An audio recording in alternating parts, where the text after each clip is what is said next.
So, Brendan Fraser just won the SAG Award for Best Actor for this, and he might win the Oscar. Should you watch it? I'm John Stark from MacTheMovieGuy.com, and this is my review of The Whale. So, I'm blind.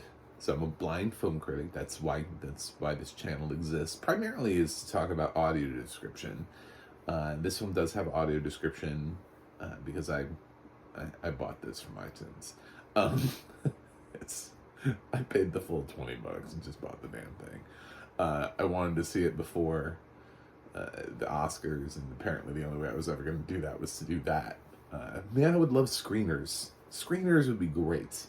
But, you know, that's life. So, all I ask are subscriptions in return for me paying a ton of money to review films for you guys. The description was done by Laura Post. Now, let's talk about the other thing, because we'll talk about biases, because this film has been hit hard by lots of conversations. People have a lot of thoughts. So I qualify to be able to talk about. I'm tired of people Loraxing for me. I can speak for myself. Thank you very much. Yes, Brendan Fraser's in a fat suit. I am 317 pounds. So, I am maybe not the level of obese that he is, but my max has been 437 before. So I've struggled with weight. So I know what that's like. And I'm actually up right now, and I don't really know why. I just weighed myself the other day. I was like, what the fuck? It's a real thing. But at no point did The Whale make me go, oh my god, my life. What have I done with my life? I didn't feel shamed. I didn't feel like people are going to stare at me because they're going to be like, oh, I saw The Whale. Let's stare at fat people now. Nothing like that. It's just like, it's a film. You know what I'm saying? It's like watching Leaving Las Vegas. Like, did we walk out of Leaving Las Vegas and just start staring at everybody who was drinking and being like, are you Nick Cage? Are you trying to drink yourself to death? You know, no, that's fucking stupid. So stop being dumb about this movie.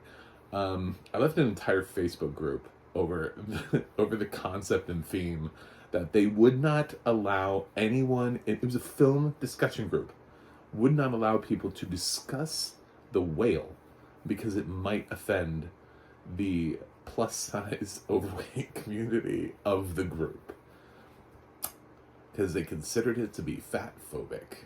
And I was just like, what in the fuck are we doing? If we can't discuss the medium and the art form, if we can't have an open conversation about it, first of all, casting us as such fragile people, fuck you. First of all, even if the film was fat phobic, I still want to talk about it. You know, like, I don't want to, like, go hide in my corner and be like, oh, I can't even talk about The Whale. Us fat people, we don't have backbone. We can't talk about anything. Damn it. God, this film has so many people, and I've heard top critics who just write it off because they're just like, nah, he shouldn't be in a fat suit. And I'm like, what do you want? Them to cast somebody from My 600-Pound Life like George Clooney wanted? You know, is that not fat phobic? And there people are like, oh, it's body positivity. I was like, in My 600-Pound Life, body positive? Because I think most of the people who've been on that show are dead.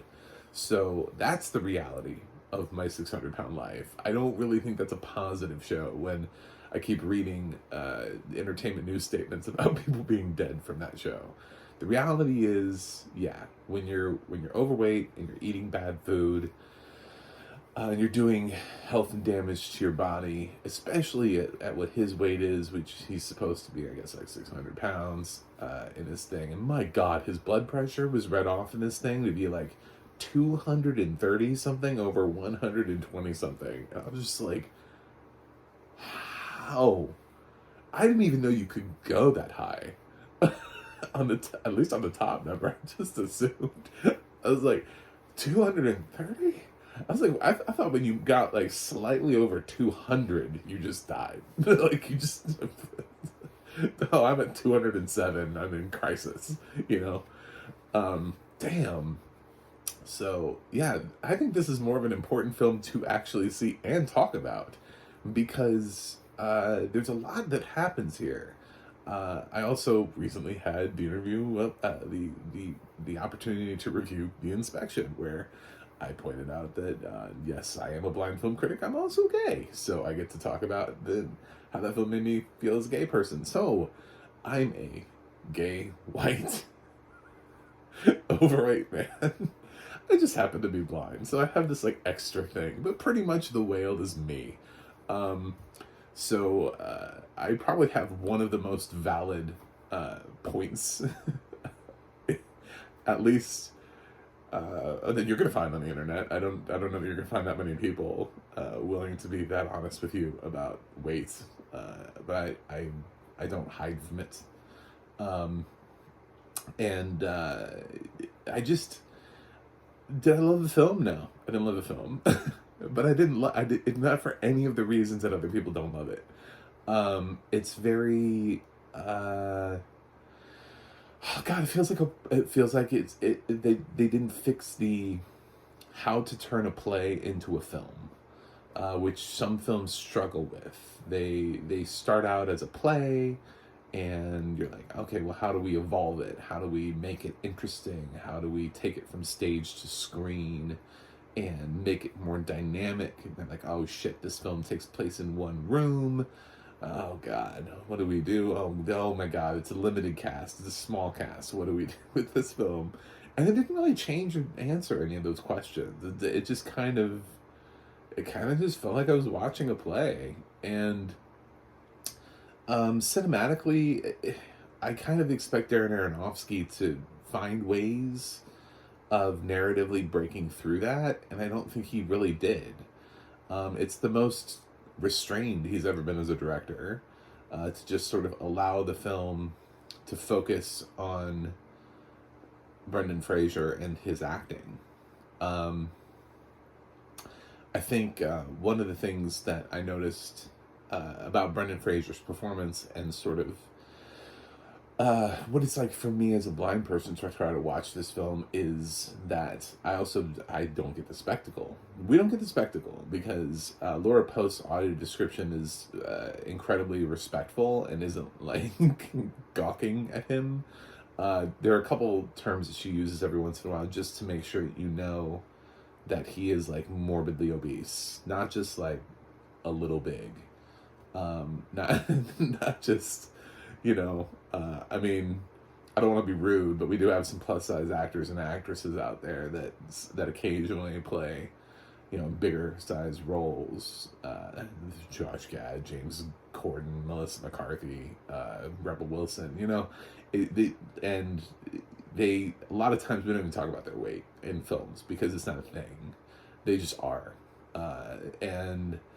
but this is something where you know the weight is it kind of past a certain point of not being able to talk about it, and it is sort of the thing in the film. It's very much like Leaving Las Vegas in that he actually seems to intentionally be eating himself to death. So I guess maybe that's the depressing part of the film. Again, it's cinema, so I'm able to take myself out of it and not be like, oh my God, this film wrecked me, because none of that. But he plays a guy that lost his kind of everything. Actually, he walked out on his family because he realized he was gay and fell in love with another guy, and that guy ended up killing himself. And so he's bound and determined to do that too, but I guess he just doesn't like the other ways of doing it, so he's decided to do it this way. He admits that he's somebody who struggled with his weight even before this moment. So I guess even before he went off the deep end and just started gorging himself on fried chicken, that he already was a little bit bigger, and just went from there. So, yeah, so he interacts with a couple people throughout the film. Um, Probably the most notable one is Chou, who plays his best friend in the film, the one that's sympathetic and actually seems to be the only person left on this earth who actually doesn't want to see him die. Uh, and I think he knows the situation. He doesn't want people to know about his life, so he doesn't open the door for strangers. He doesn't introduce himself a lot. He teaches online classes, but he keeps his webcam off, so his students can't see him when he's lecturing, so they can just hear him. He's really intelligent and reads other people's essays. There's a lot here. There's a really smart person here that is falling apart and is critically depressed, and he's very much on the verge. You get the idea that he has pushed himself to this point, and he's not 100% sure that he wants to die, and he knows he's about to. He has like an episode right at the top of the film where he almost does, and then Hong Chau comes in and is like, "Oh well, please can we please take you to hospital?" He's like, "No hospitals." So it's like it's making that choice. It's like when somebody wants to die at home and they're like hospice. The difference here being that he's not in his 80s. I don't know, how old was Brendan Fraser? 50? I don't know, something like that. And his life sort of starts changing around the time that his daughter comes back into the picture, played by Sadie Singh from Stranger Things. And she is she was hell on wheels. I'll say that. That would be the nice way of putting that character. And she does not mince words, and is not afraid of telling her father that he's disgusting. But I think she has a lot of pent up resentment, and he finds out that there's a lot of it that it's coming from the place of leaving her when she was a kid. She has some really great moments too. It's an easy character to write off, and I totally understand why she immediately left the Oscar conversation. First of all, playing angry teenager while being a teenager, it's a tough role to get the Oscars to be like, "Hey, look at me." You really have to give that character more levels, and I was kind of disappointed that it doesn't get that many levels. It kind of gets it a little too late. It's a little too late on her part. And everybody's there really to just support Brendan Fraser. To a lesser extent, we also have Ty Simpkins, who was the kid from Iron Man, who shows up as a religious door-to-door, you spare a few moments to talk about Jesus person, who finds Brendan Fraser in one of the things about the film, when films feel like they have to start off with someone having sex or someone masturbating because they're like, let's set the tone, because that's really what you're doing at the top. I'm just like, you need to set the tone? Is that the tone that you're wanting to set? I just think Darren Aronofsky is a better director than that.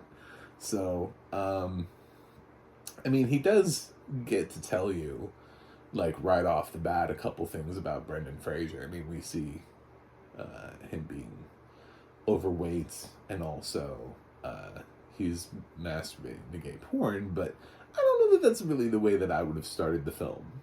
I don't know that that's where I would have gone with that. I said the same thing recently about another film that started with sex, and it's just like, I feel like it's almost like a choice. Like you're trying to get people to leave the theater. Sort of like Damien Chazelle with an elephant shitting on somebody. It's like, when you start the film loud and then the film doesn't ever match that tone again, it's just, why? It's not like the film is not about him it's not a film where he's the chronic masturbator, and like that's the film we have to watch it all the time because that's what it's doing, and we just don't we don't revisit it again. It's just he just does it, and that's how the film starts, and then he's visited by a guy who wants to talk to him about Jesus. So yeah, Ty does fine. Nobody talks about him in this movie, but nobody talks about Samantha Morton really either. But she's in here. She plays his ex-wife. So the supporting roles are all just kind of there to give Fraser just somebody to interact with, because otherwise he literally just doesn't leave his apartment. He has like, it's like a tiny apartment anyway. It feels like it is, or maybe it's a home. I don't know. But it doesn't seem like it has very many rooms. He doesn't even live in the master bedroom. So yeah, and he can barely walk. He has to walk with the help of a walker. And I think that's the difference between when people think about like, is this offensive to fat people? It's like, I don't know. Did you let yourself get to this point? Like, and why? Like, I try to walk, as close to 10,000 steps a day as I can to make sure that I stay, mobile. And I think there's a certain way that I walk, and I probably could have critiqued his performance based on that, but then again, I don't know why they've chosen to make him, so unfunctionally like he needs a walker or a wheelchair in order to move. Like he can't even get up out of the couch without the help of something, and I don't know. It's just choices. I guess it's like I haven't been quite to that point before, but I think maybe this film shows the dangers of being to the absolute extreme, because I didn't see myself in Brendan Fraser. I should have. There's a lot of things that check off the boxes. I even work at a school. So, I mean, the fact that he teaches people, I even do that. So, I mean, there's so many things about this character where it's like, if there was a character that was ever going to offend me or make me feel like this was it, this should be this character. But I don't know. It just didn't do it for me. And you could say, well, you're blind. You didn't see the makeup. I kind of pictured the fat suit on Brendan Fraser. I mean, I know what Brendan Fraser looks like, and I just kind of put him in a fat suit, in my mind when he was walking around. It's the idea that I could see for most of my life, and then just kind of like last 5 years, I haven't been able to.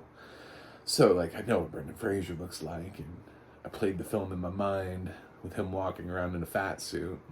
Sort of like I try to visualize, based on the audio description, like maybe what the apartment looks like and what his situation looks like. And, it's not all just like this thing where I have no imagination. I can't imagine. When he opens a drawer and it's full of candy, I can picture what a drawer full of candy looks like. So it's just, every time it plays some version of the movie. It just may not be the camera shot or angle that Darren Aronofsky went for, but I got a movie going in my head.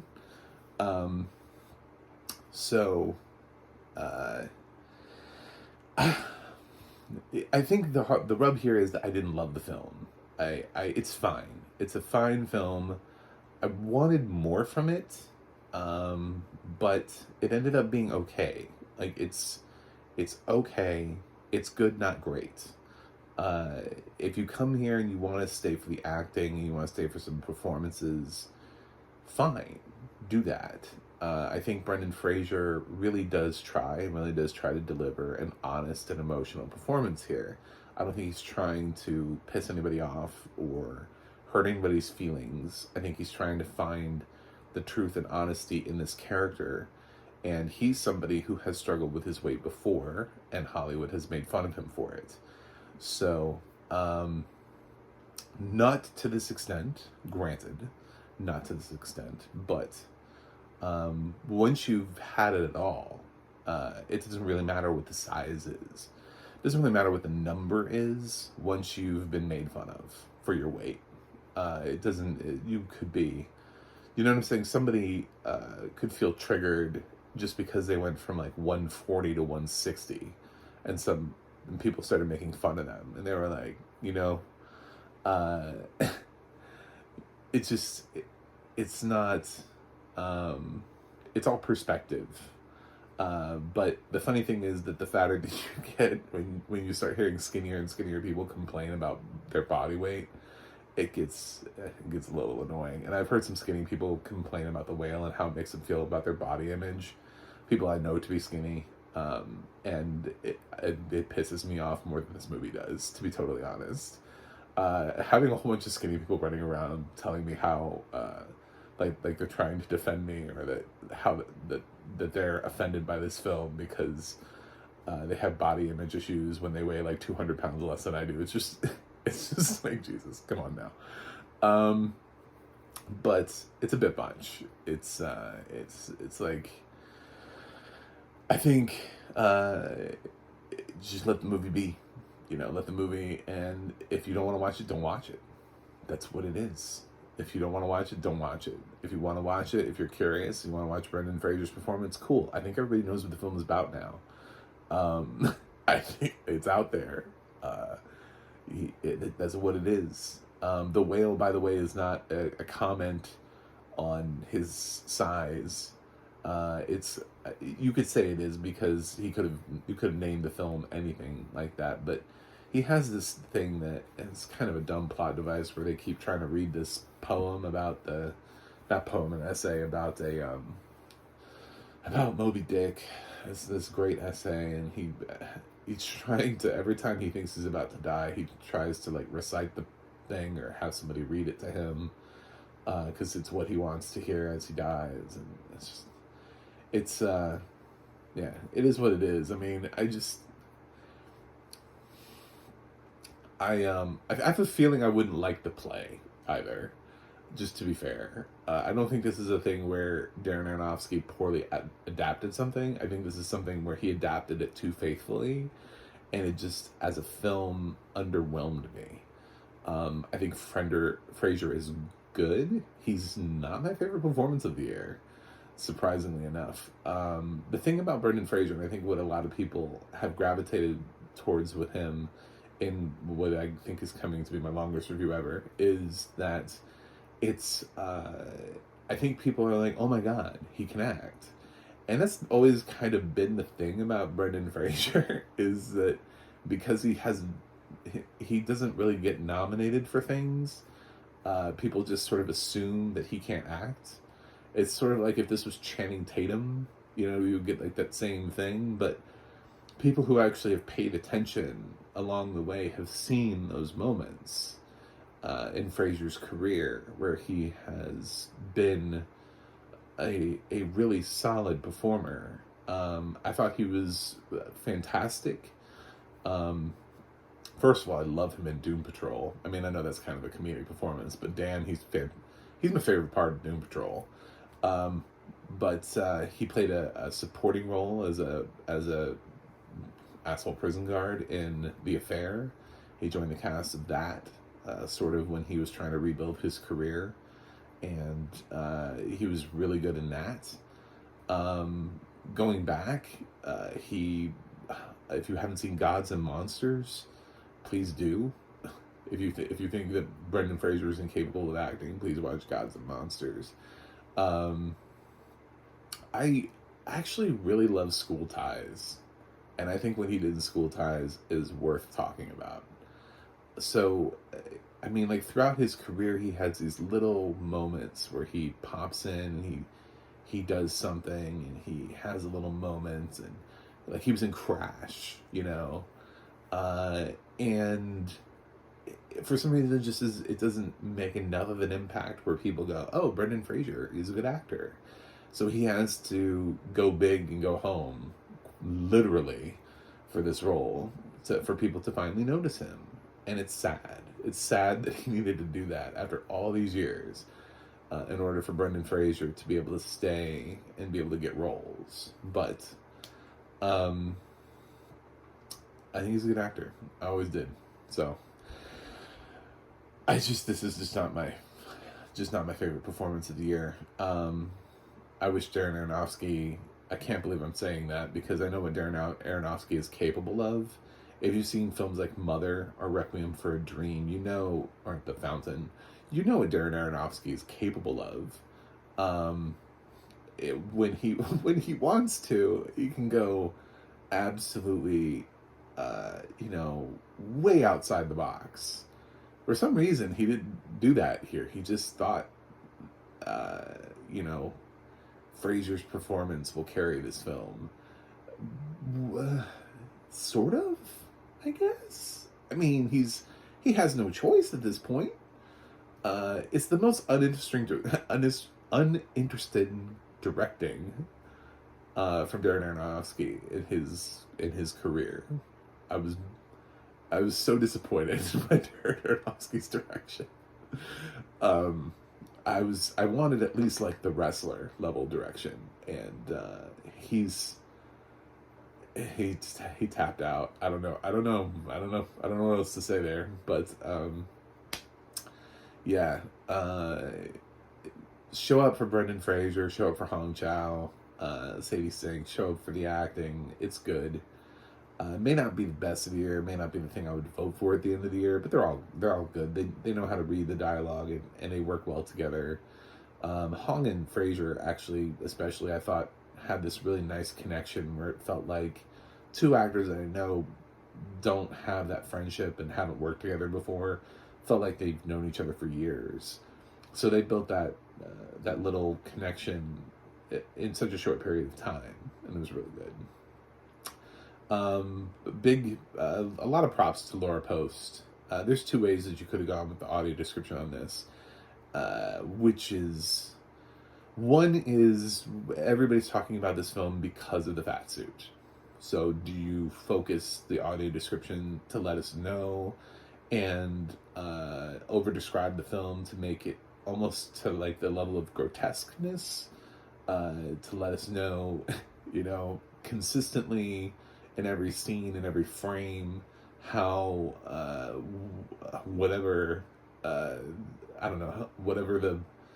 layers of crap are the Brendan Fraser, or whatever it looks like, or however it's being utilized. I don't know how else to say that. Do you lean in on it, or do you just treat him like a normal person with a couple of mentions to it, but then he's just a character like any other? And then that way your audio description is not a spectacle. It's not, it doesn't treat him like he is something to stare at, but rather just anybody like you or me. And I think she went for the latter of the two, and I thought it worked really well.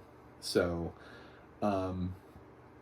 maybe perhaps considering, although the film does have a lot of dialogue, as most films do when they have like no set, I could have used a little bit more description of his place.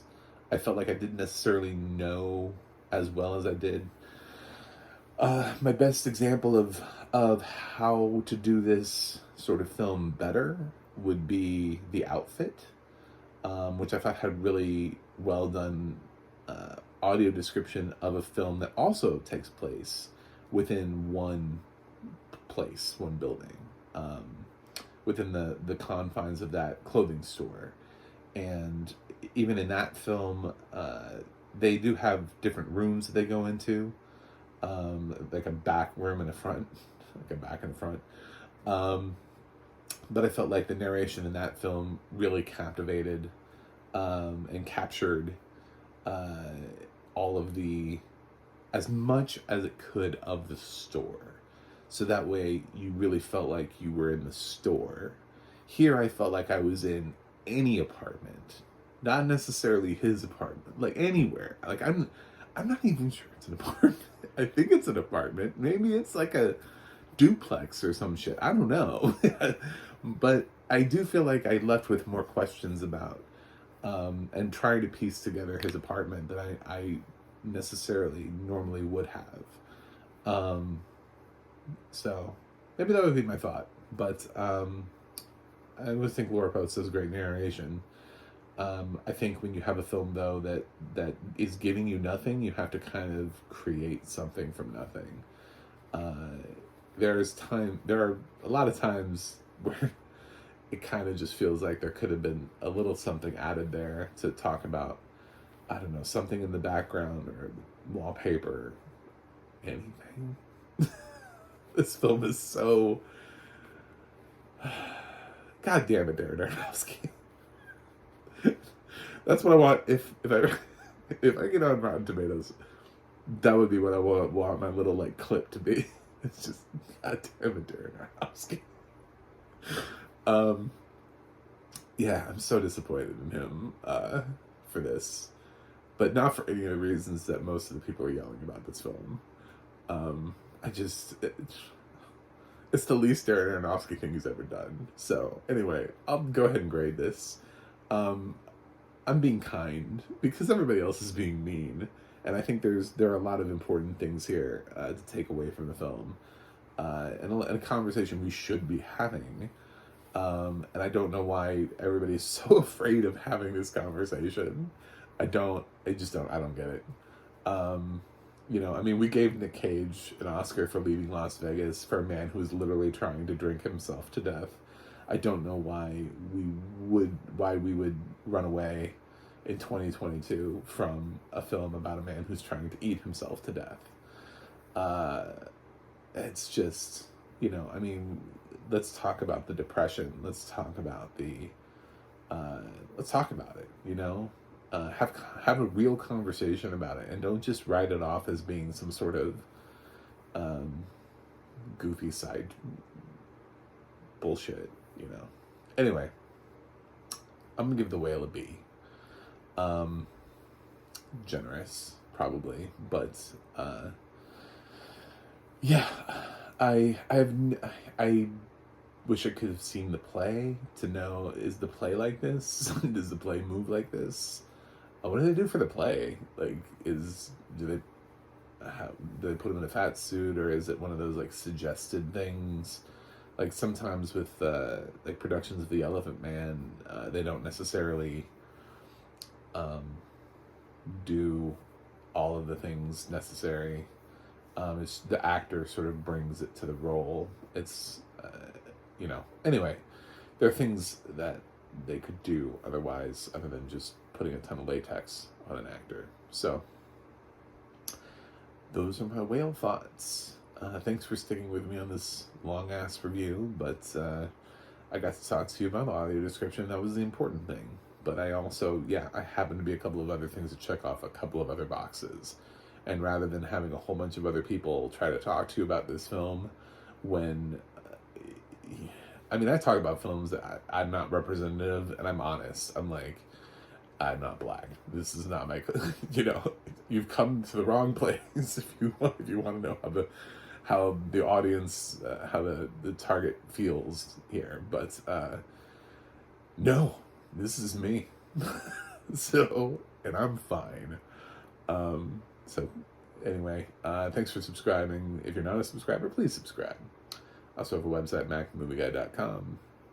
You can go to the audio description project, adp.acp.org. It'll let you know what has audio description and where you can watch it. You can go to the adna.org. That's the adna.org. It'll let you know who is narrating your favorite films and television shows, like Laura Post. You can look her up and see what else she's done. You can also follow me on Instagram or Twitter at macthemovieguy. That's it for me today. Thanks for sticking with me to the end of this review. I will review something else for you guys and see you on the other side.